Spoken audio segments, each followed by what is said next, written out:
Hello, I'm Sam Fisher. This is number 0874, the Stuff File program, with Peter Anthony Holder, and it comes to you right now. The following program is brought to you in living color. Now, it's time for an eclectic mix of interviews and some of the oddest news stories you'll ever hear. It's the Stuff File program with Peter Anthony Holder.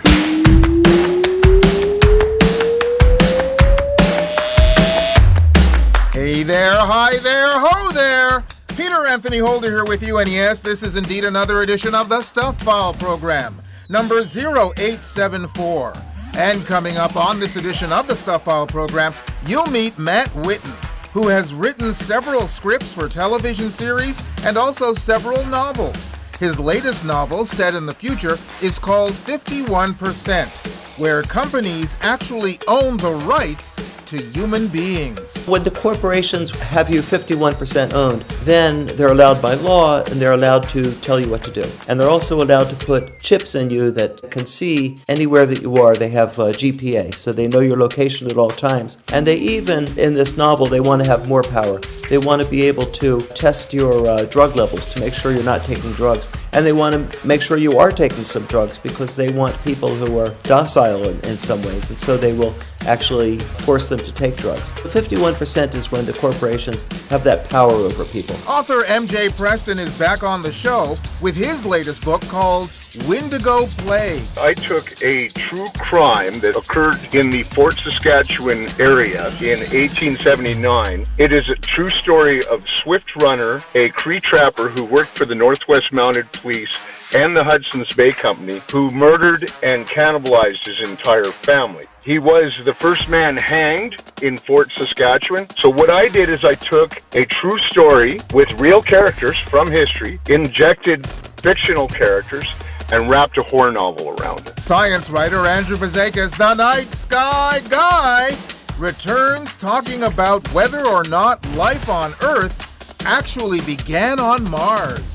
That is a question that we've been asking for so long, and we're continually trying to find out. And there's this new study that's raising a fascinating possibility that could basically tiny life forms actually survive being blasted off the side of Mars. Like if there was an asteroid impact, then could that life form eventually arrive on Earth? And there's lots and lots of Stuff File news, dad joke theater, Sir Dudley's Poetry Corner, morning shower thoughts, and of course, an idiot of the day.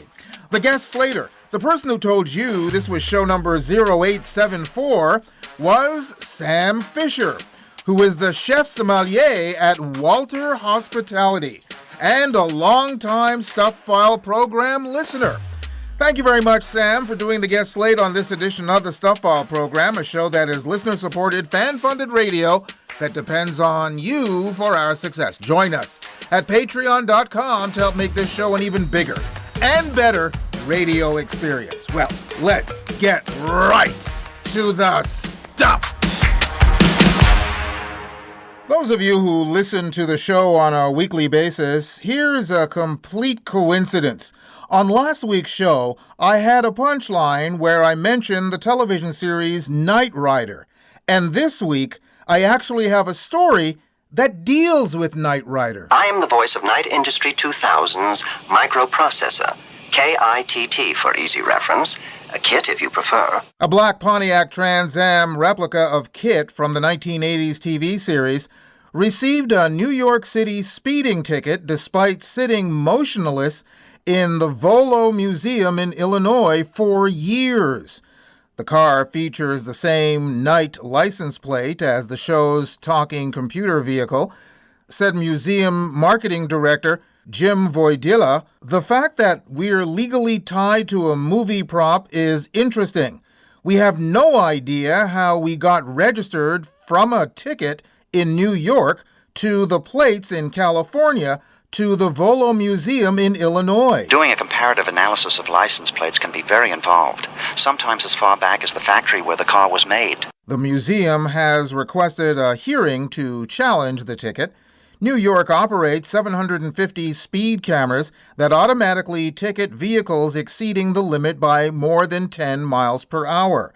The museum is embracing the mystery, posting on Facebook, "Does anyone have Hasselhoff's number? He owes us $50." I hate to be the one to break this to you, but automobiles are not human. They have no lineage or personality. I wonder why I keep forgetting that. Well, I'm sure Hasselhoff still has some Baywatch money, or some euros from his pop star in Germany days. Organizers for the 2032 Olympics in Brisbane, Australia, say they're not considering alternatives for the planned rowing venue, the Rockhampton Waterway on the Fitzroy River. It's a well-known crocodile habitat.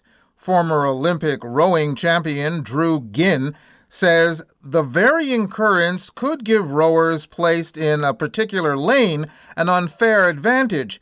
But after official testing, Queensland state lawmaker Matt Canavan said, "This river is flat as a tack. I mean, if Jesus Christ came back to this world, it's a great place for him to come because it's flat enough to walk on."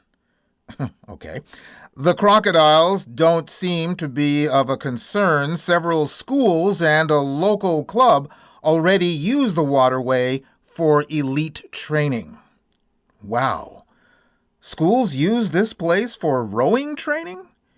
Do they take attendance before or after the training? Yeah. And finally, in this section of Stuff File News, before we get to our first guest here in this edition of the Stuff File program with me, Peter Anthony Holder, French authorities in Saône-et-Loire are alerting motorists about drunk deer creating road hazards after consuming fermented fruits. Police shared social media footage showing a deer behaving erratically, running in circles after apparently eating intoxicated substances. Officials stated not all road users are sober. In their warning post, wildlife becomes inebriated after eating buds, fermented fruit, or decaying plants, resulting in totally unpredictable behavior, according to authorities. Drivers should watch for sudden crossing, inconsistent trajectory, immobilization on the road, and disorderly escape from affected animals. Police advise caution, noting, if Bambi overindulges on the forest aperitif, it might not be the time to drive like you own the road. Well, speaking of Bambi, I believe the correct term is Twitter-pated.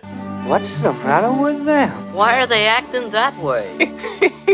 Why, don't you know? They're Twitter-pated. And let's get to our first guest here on this edition of the Stuff File program, shall we? Matt Witten has written 7 novels, 4 mysteries, and 3 thrillers.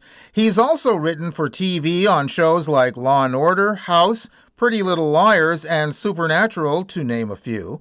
His new speculative thriller is called 51%. Matt joins us from upstate New York via Riverside.com. Hi, Matt. Hi. Great to be here. Great to have you on the program with us. You also teach as well as someone who writes and teaches about writing. How do the students work in this day and age when it comes to writing as opposed to the techniques that you had learned back in the day when you first started writing? Well, I teach TV pilot writing, and I've seen a couple of amazing changes over the past 25 years that I've been teaching it. And one is that when people would come up with ideas for pilots 25 years ago, they would always be either cop pilots or they'd be doctor pilots or, occasionally they'd be some kind of relationshipy pilot. But there weren't that many different boxes, different categories people would write in. And now when people come up with stuff, it's amazing. They'll come up, with crazy sci-fi ideas that are, located underwater or in 3 different galaxies at the same time.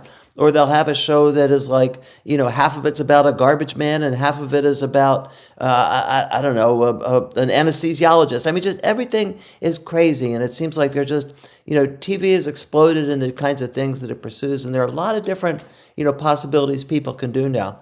So I'd say that's one change I've seen, and the other change is just simply that now there are shows that don't have commercials. So you don't have to instruct them in the same way, or they don't have to work in the same way toward act breaks, specific for act breaks coming before commercials that they used to do back in the day. So those are the two main changes, and they both relate to TV opening up to all kinds of different things. As someone who teaches, does teaching for you broaden your horizons in your own writing? Oh, it's fabulous. I love seeing what the students are up to, and sometimes they'll be writing some pilot in some area I might know nothing about, or I've never watched that kind of show. For instance, I'm not a huge horror fan, so they might be writing a horror pilot. So, okay, I got to educate myself. I got to watch some horror shows, and I find that really interesting. Things I would never have seen before, and now I have to think about how they could structure their pilot in the same way you would structure any pilot, but with the horror component. Or it might be a teenage romantic drama. And there again, I don't watch a lot of those on my own, so they get me to watch. So I like that, and I'm sure you have this too. Anytime you're working with, especially younger people who are just excited about exploring a new thing, it just gets you jazzed up too. Let's talk about your book. It's called The 51%. What is this speculative thriller about? Well, it's set 20 years from now. I used to say it was set 30 years from now, but some things that have happened in the last year in the United States that make me think it's closer than it was. So this is a world where the big six corporations, they own just about everything. They own schools, they own parks, they own roads, they even have police departments. Like it's not the NYPD anymore, it's the NYPD Incorporated. And they even own people. So a lot of people are 51% owned because in this world, if you want to go to college or high school, there's no public colleges or high schools anymore. So you have to pay a corporation like 20% of your income for the next 10 years if you want to go to high school and college.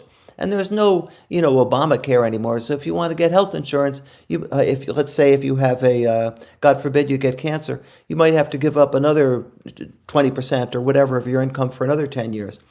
And it happens to people that they wind up being 51% owned by the corporations. And then they're like indentured servants. And they have to do essentially what the corporation wants them to do. So this is the world. It's an extension of the world we have now. And I would say also as an extension of this world, we have people who are fighting back. The heroes of 51% are fighting back. And, just like now, it's the people versus the corporations. And in every generation, good has to triumph over evil yet again because there's a constant battle in our world. So that's what it's about. And the title is 51%. It's because a lot of people are 51% owned by the corporations. Well, let's talk about the 51%. Why did you decide upon that particular figure? Why not 60? Why not 49?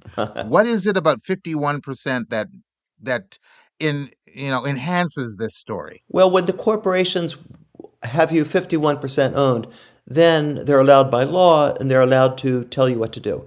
And they're also allowed to put chips in you that can see anywhere that you are. They have GPA, so they know your location at all times. And they even, in this novel, they want to have more power. They want to be able to test your drug levels to make sure you're not taking drugs. And they want to make sure you are taking some drugs because they want people who are docile in some ways. And so they will actually force them to take drugs. So 51% is when the corporations have that power over people. Anywhere from 51% on higher, they have power. If you're 20% owned, you have to pay 20% of your income, but you're not controlled in the same way. So one of my characters, for instance, is 20% owned, and she just got pregnant, and she's afraid there might be a problem with the pregnancy that would require her to be owned, which would be bad for both her and her kid. People, it's indentured servitude. You might only get owned for 7 years, but it's hard to get out of that. Once you're owed that much money, it's hard to get out from under. You initially said that the story took place 30 years ahead, but now you feel it's 20 years ahead.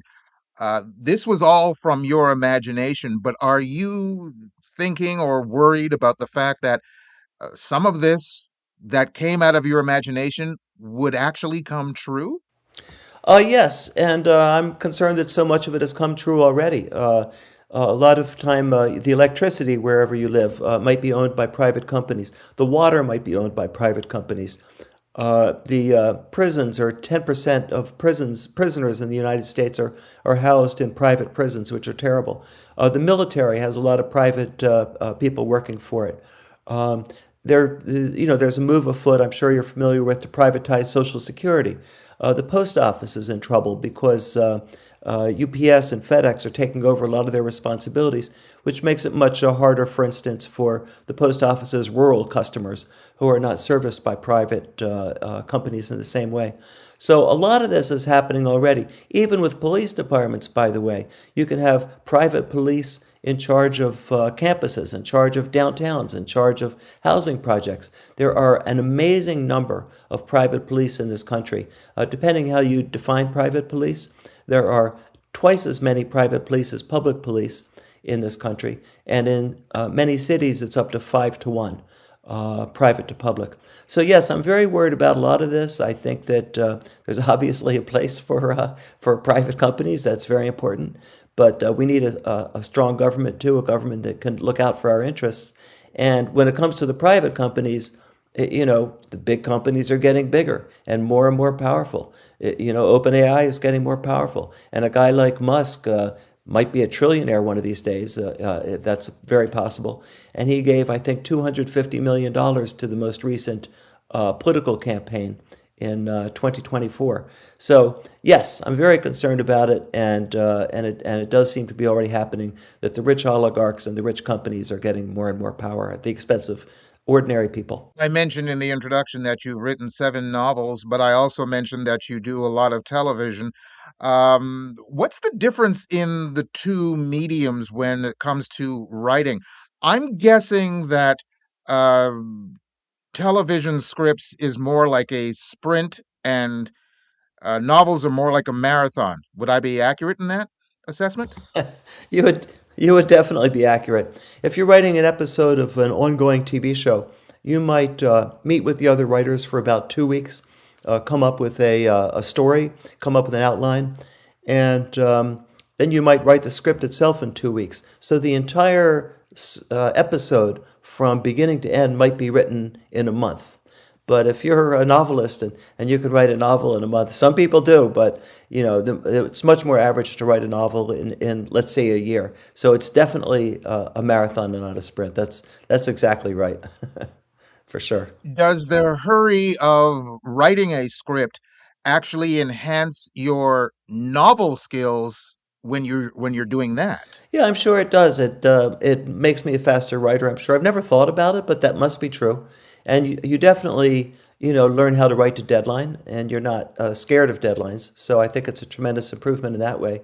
Writing for TV certainly enhances your dialogue writing skills, and it also enhances your sense of structure and plot because when you're writing for a TV show, people don't skim TV shows like they do books. They're looking at what's right in front of them. And if it's good, if it's holding their interest, they're watching it. And if not, they're turning it off or they're spending so much time on their phones that they're barely watching it. So it definitely gives you the feeling you got to keep it happening, got to keep it hopping. Every second counts. And if you have that attitude when you're writing a novel, it helps too. I don't like having to skim novels. I don't think anybody does. So I really try to, as Elmore Leonard said, a novel is life with all the boring parts taken out. So I really try to take that to heart and take out all the boring parts. As a writer of television, when you write novels, do you write in a visual type of way? Yes, I'm told that my novels are very visual, and I don't know that I do it consciously, but I think probably writing for TV and envisioning the scene has helped me do that. So yeah, I think it is a skill that TV writing helps with. TV writing helps with a lot of things. I would say the one thing TV writing doesn't help you so much with is writing the interiority of the characters, writing what they're thinking, their inner monologue, and that's something that novel writing does better than TV or movies. So that's something that you really have to work on when you're shifting from TV writing to novel writing. Everything else, every other skill besides that sort of interiority, the interior monologue, I think TV writing does help with. Would you like to see 51% on the screen, either big or small? I would definitely. Actually, I've been hired to co-write a TV adaptation of 51% for NBC. So that's been a lot of fun to work on.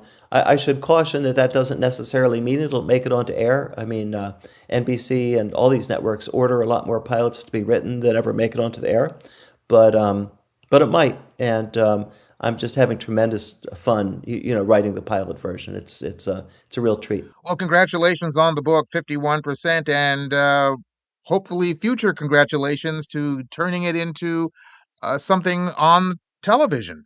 Thank you very, very much, Matt, for taking the time to be on the program with us. Thank you very much. It's been a pleasure.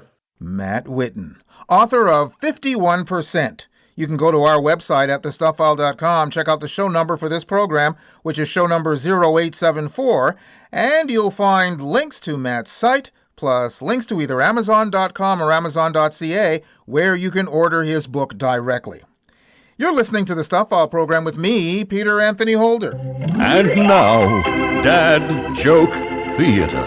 How many dance instructors does it take to change a light bulb? 5, 6, 7, 8. Join us again for another Stuff File program, Dad Joke Theater.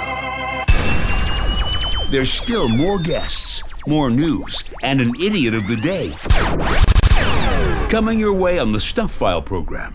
Stay tuned. The Stuff File program is a listener-supported, fan-funded radio show that depends on you for our success. Join us at patreon.com to help make this show an even bigger and better radio experience. Sign up and find out about our rewards program. Being a patron doesn't have to be a long-term commitment. There's absolutely no obligation. You could join today and end whenever you'd like. But the time we have your support would be so greatly appreciated. We'd also love to hear your thoughts about the show and even your ideas for rewards. Join us for the ride. Join us at patreon.com/thestuffileprogram. I'm a retired high school teacher. Biology. I volunteer every week at our food bank. It's gratifying. Every once in a while, I run into a former student. We laugh and chat. Sometimes I meet their kids. I'm so glad I can still give them a little extra help when they need it. The food bank is for anyone who needs one. Visit the food bank near you to help and be helped.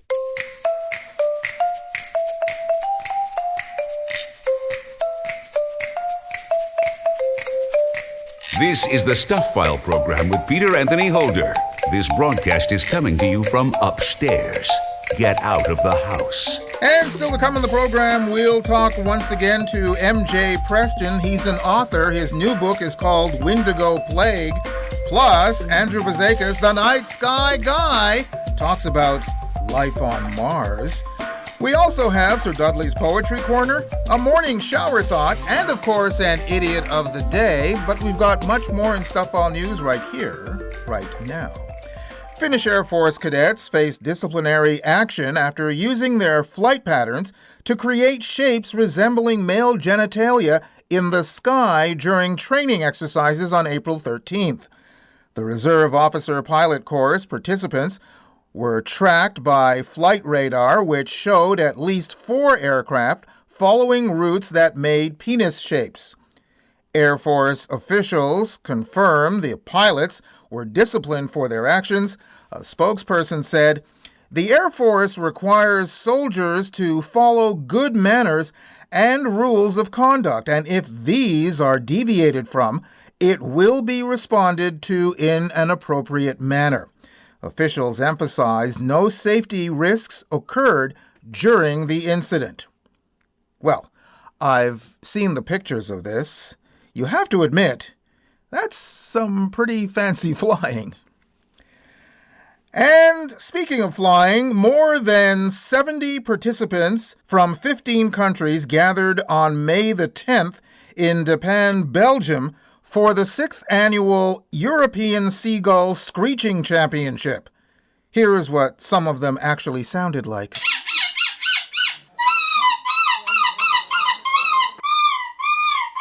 Contestants of all ages, many wearing seagull-themed costumes, competed in a local pub to produce the best imitation of the bird's distinctive shriek.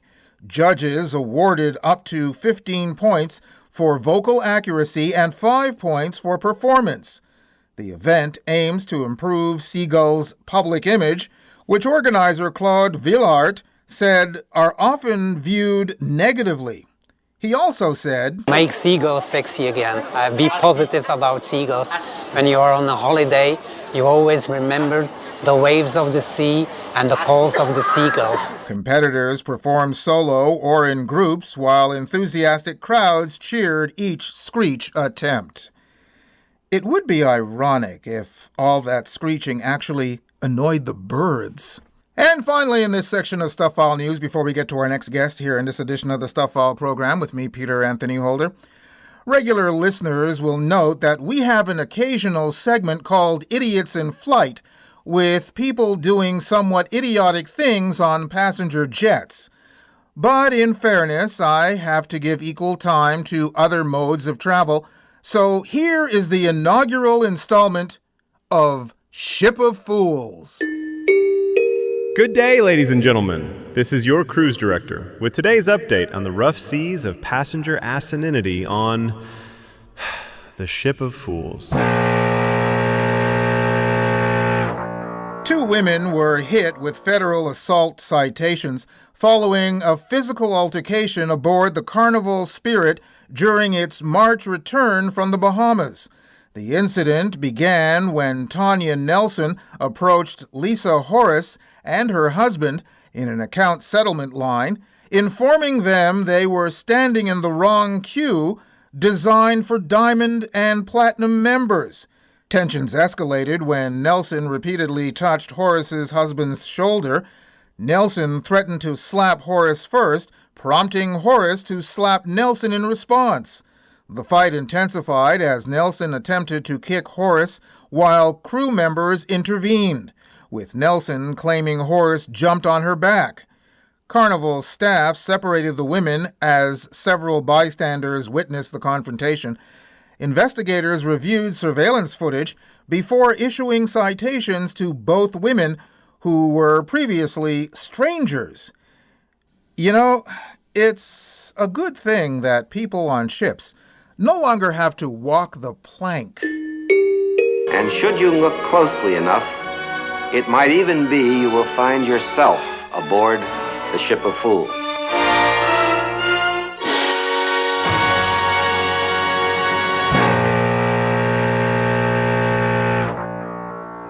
And now, this.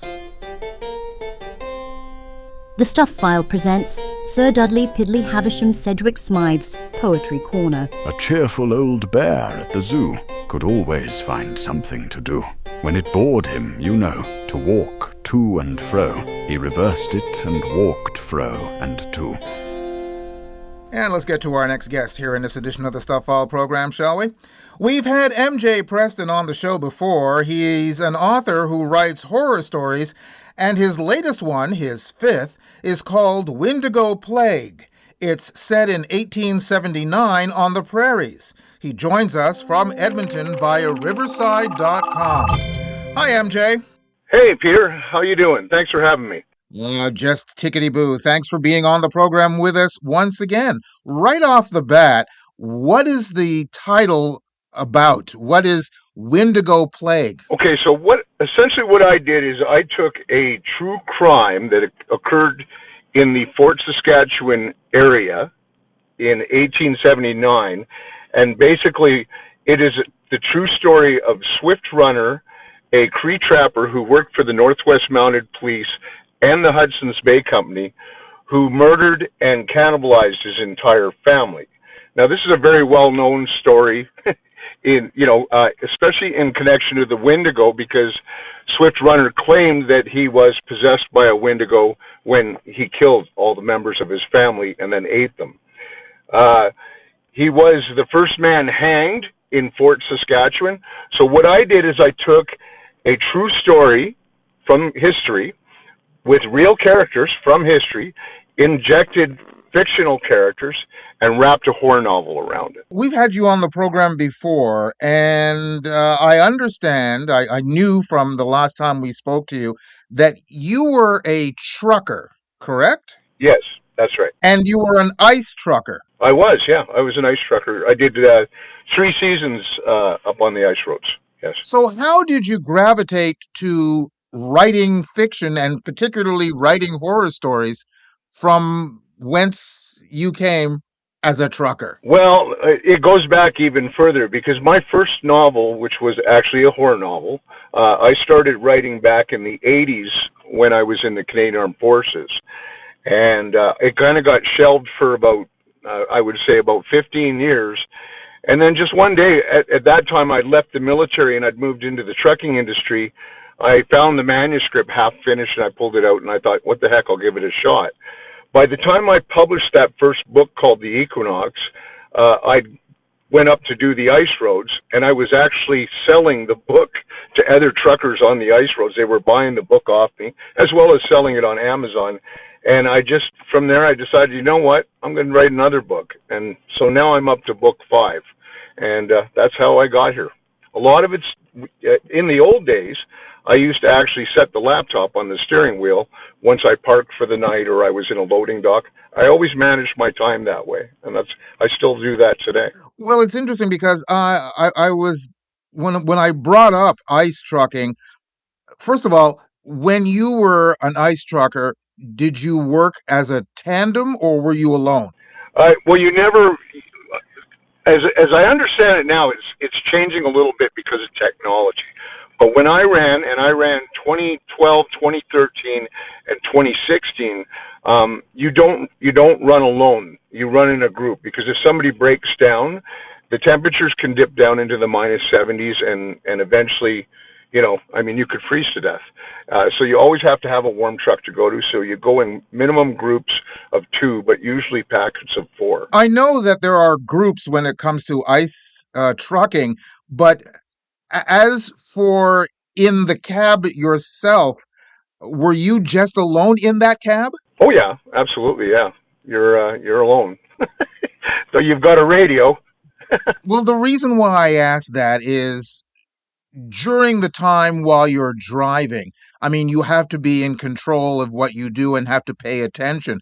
But does your mind ever wander to the stories that you have been creating when you are doing? Absolutely, yeah. When you were doing that as a trucker?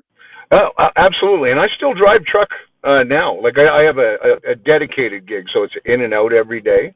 But yeah, no, absolutely. Sometimes I'll spend between 12 and 14 hours a day on the road, and you've got to fill that void. And what I do, a lot of times I'll use music, of course, to inspire, but I'm constantly thinking about writing.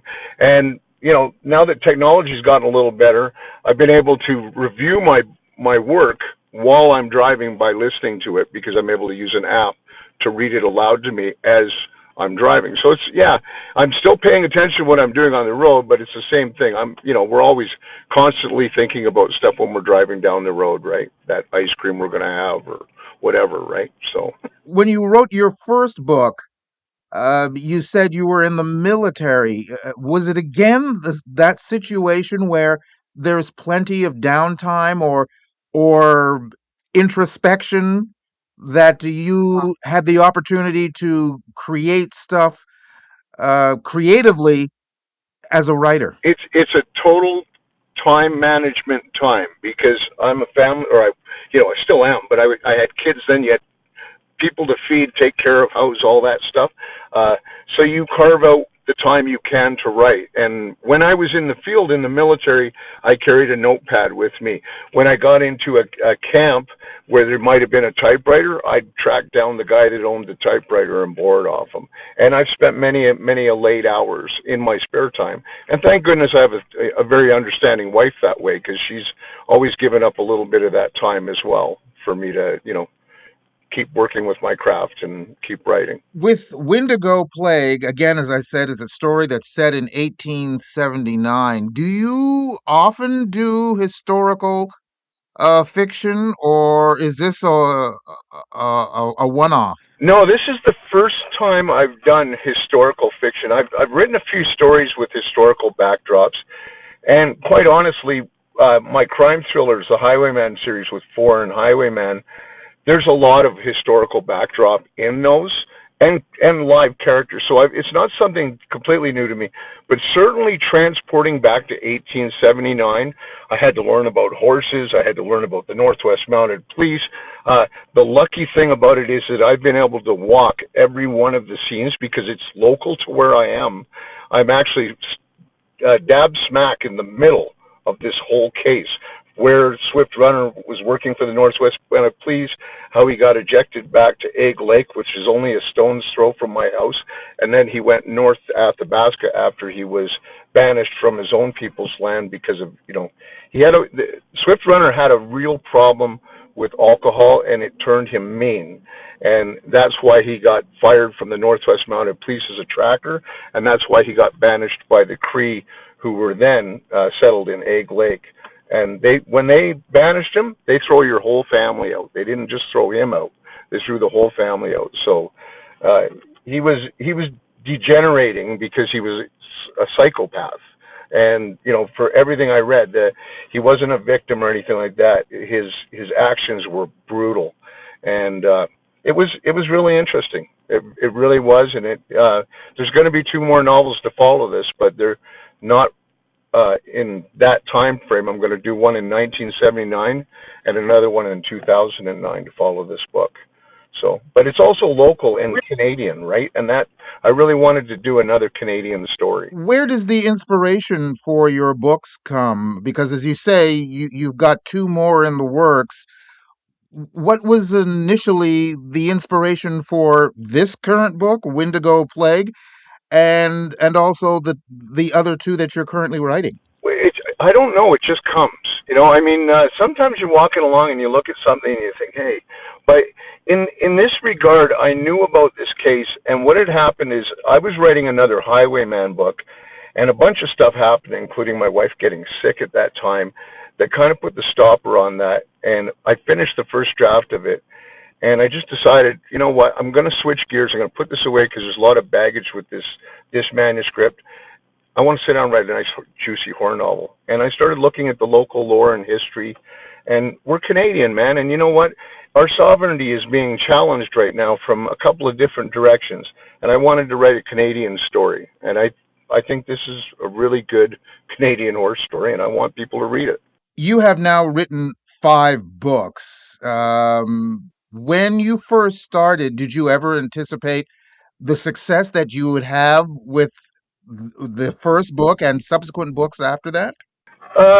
Well, of course, when you're young, you always wish for that sort of thing. But by the time I wrote the first book, I really wrote the first book to finish it because it sat for 15 years, and I had no idea if I was going to write another book. It wasn't actually until I went to the ice roads and I started looking around and going, wow, this is a great backdrop for a novel.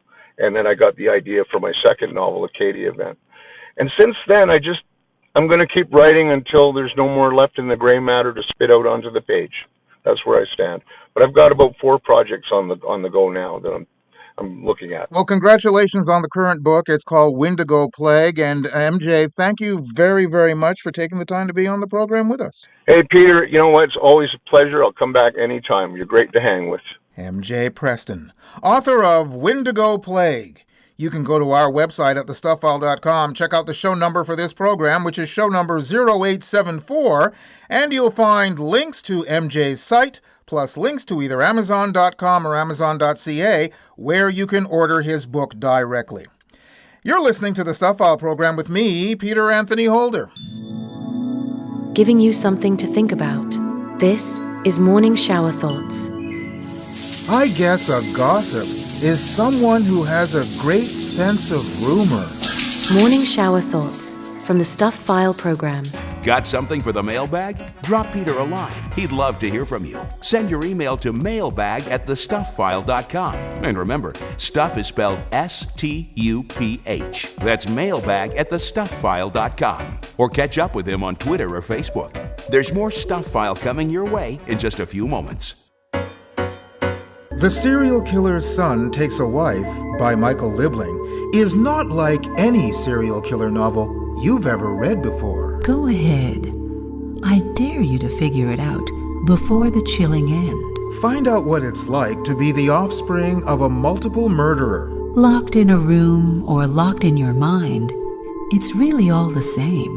The Serial Killer's Son Takes a Wife by Michael Libling. Available everywhere you buy books. Coming to you from Canada, a place where fighting is frowned upon, unless it's on an ice rink. This is the Stuff File program with Peter Anthony Holder.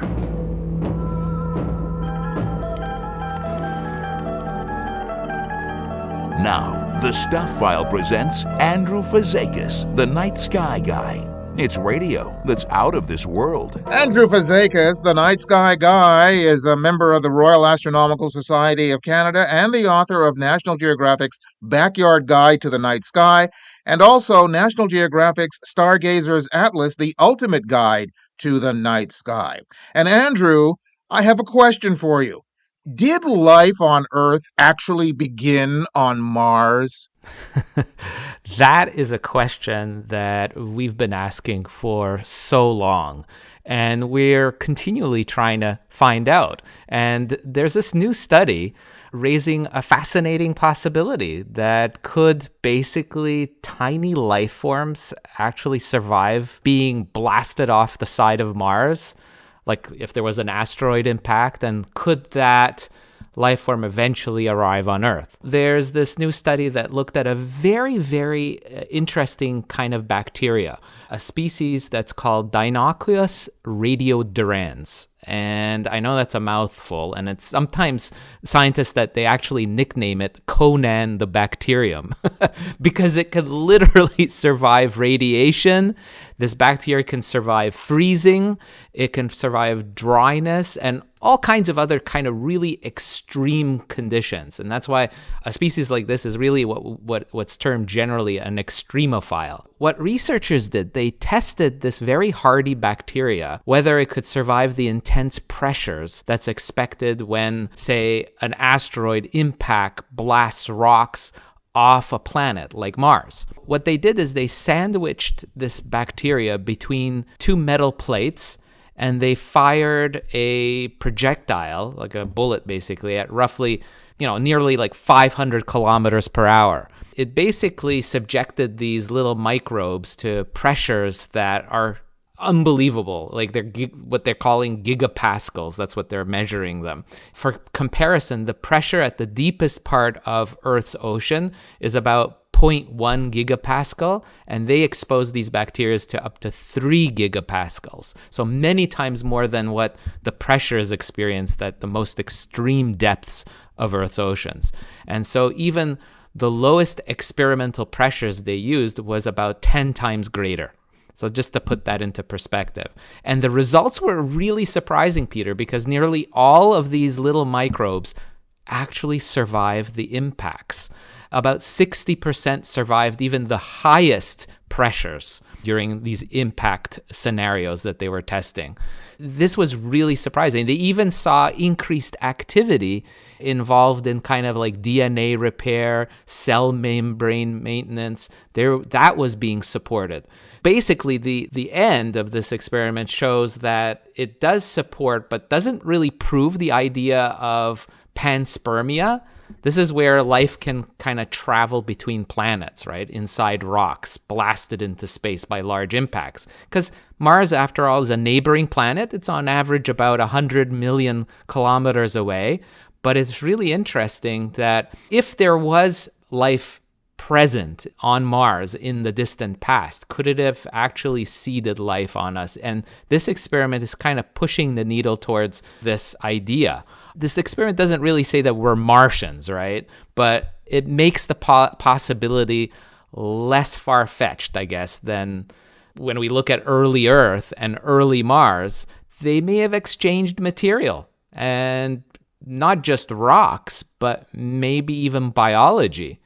So it's really exciting. Let's look at it another way. If life came from Mars initially, why would there be no remnants, or why have we not found any remnants of life on Mars, even in a bacterial situation? Well, right now, what we've seen so far doesn't preclude that there hasn't been any, that there isn't any fossilized evidence. We just haven't found it yet.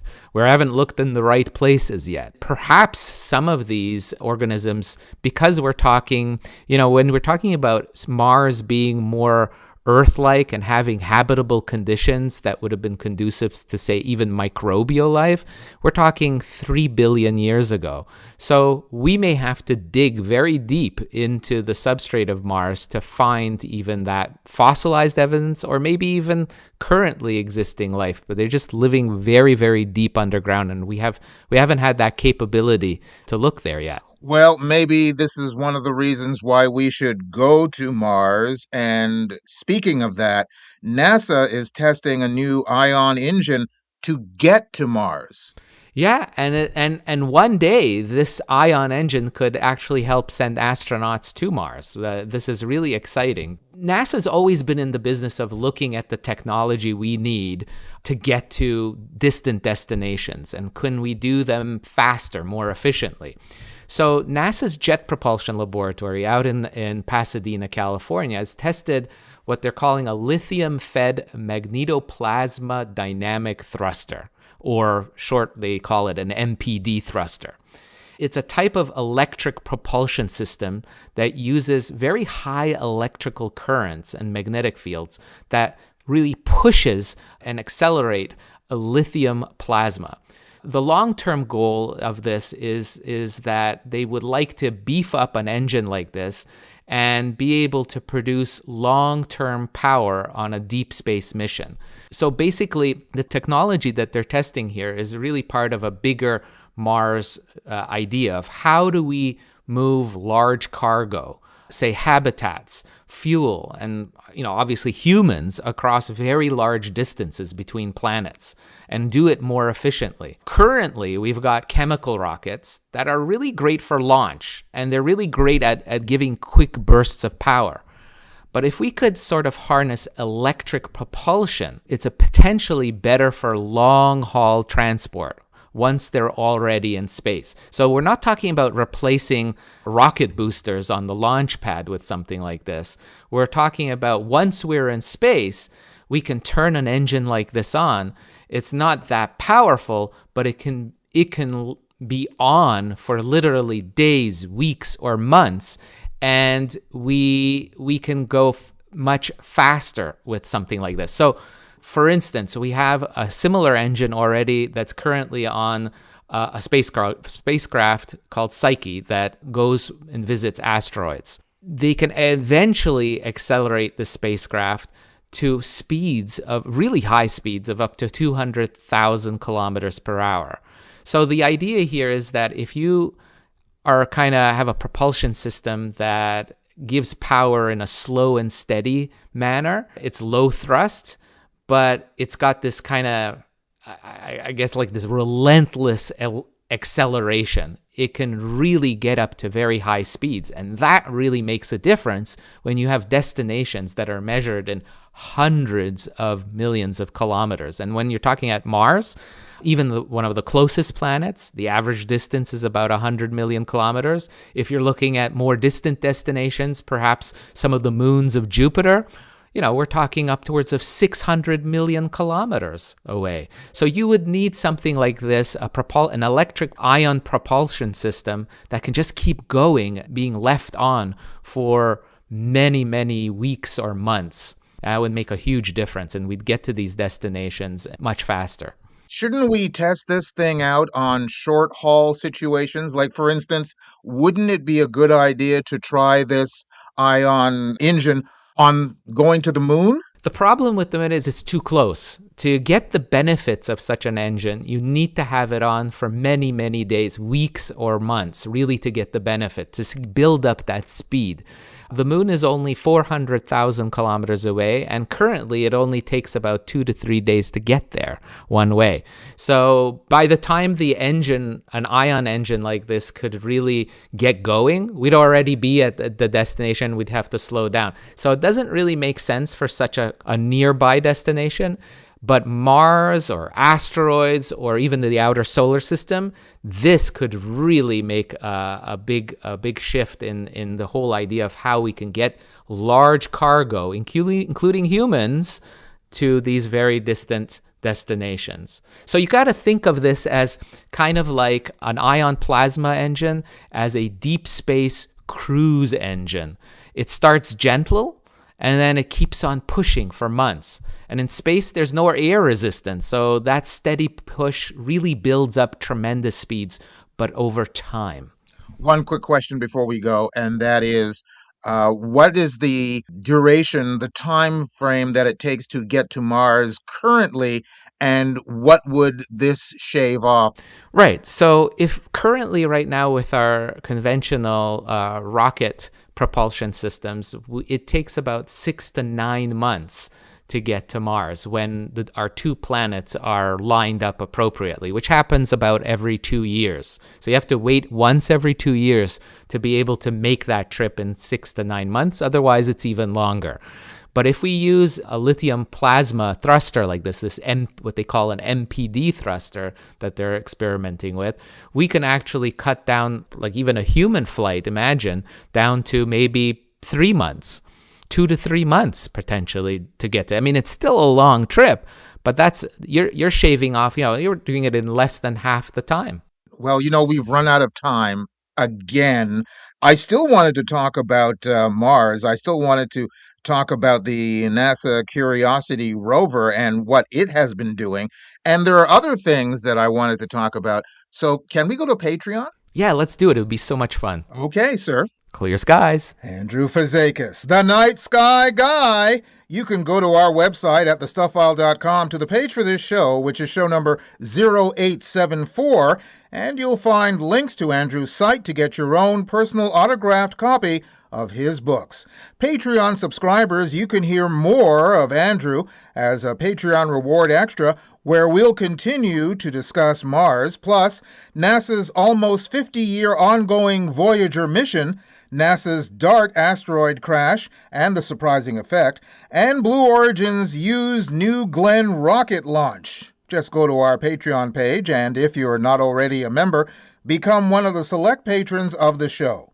Visit patreon.com/The Stuff File Program.